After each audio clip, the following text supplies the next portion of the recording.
हामी चाहिँ साउदीतिर चाहिँ है हाम्रो यहाँ चाहिँ साथीभाइहरू है good I love you Nepal हिँडिरहेछौँ सामान किनेर। यो हो कि हैन यो हो नि त नेपालीको बार है 3 जना अगाडि छ है। यहाँ यसरी सामान लिन आएको रातिको 5 बजे भनी हिँडिरहेछौँ।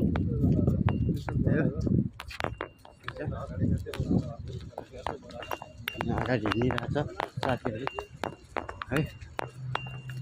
यसरी सामान बोक्ने स्टाइल पनि यहाँ सिकिरहेको है।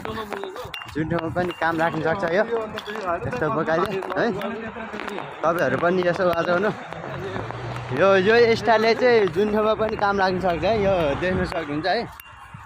यतिको भएपछि भोलि गएर यो मान्छेले केही न केही गर्ला जस्तो छ नि। अर्को एउटा भजिया त्यस्तो नगर न च्यानल बिग्रियो भने तिम्रो नाकार्छु मैले। अनि यस्तै हो हाम्रो साउदीको टिम। यहाँ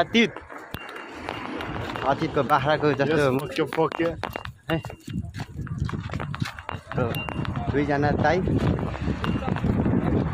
अगाडि 2 जना दाइ। यो एउटा अतीत भाइ अल्छी भाइ। म जाँगारिलो छु है। फेरि चेक गर्नलाई पनि होइन ठिक छ। साउदीमा रमाइलो छ। यो भिडियो चाहिँ किन बनायो भने एउटा कन्टेन्ट अब एउटा यो बोकाइ अनुसार होइन। भोलि जुन ठाउँमा पनि काम लाग्नु सकिन्छ तपाईँहरूलाई त्यसैको लागि बनाएको है। सो आजलाई यति नै गाइज। यो छोटो भिडियोमा मिठो सम्झना है सबैलाई है। Love you all guys. यस्तो हामीले सबैलाई देखाइरहेको छ। यो भिडियो भनेको युट्युबमा आउँछ नि भाइ। त्यो युट्युबमा जानु भएन युट्युबमा जान्छ नि भाइ यो भिडियो।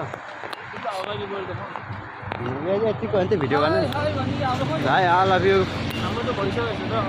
छोटो मिठो र भरपर्दो भिडियो है। धेरै नै किन बनाउने।